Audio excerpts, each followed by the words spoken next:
दरिया रावी में पानी का बहाव बढ़ने पर सायरन बजा दिए गए। दरिया रावी में सैलाब के खदशे पर सिविल डिफेंस की जानिब से अलर्ट जारी किया गया। असिस्टेंट कमिश्नर रावी सैयदा सुंबुल जावेद ने रात गए दरिया रावी का दौरा किया। उन्होंने सैलाबी सूरत हाल का जायजा लिया और फौरी हिफाजती इक़दाम की हिदायत की। रेस्क्यू 1122, पैरा और पंजाब पुलिस के अहलकार दरिया रावी पर मौजूद हैं। दरिया रावी में पानी का बहाव बढ़ने पर सायरन बजा दिए गए।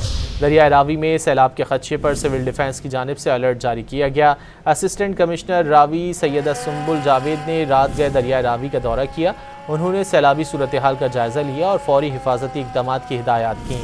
रेस्क्यू 1122, पैरा और पंजाब पुलिस के अहलकार दरिया रावी पर मौजूद हैं।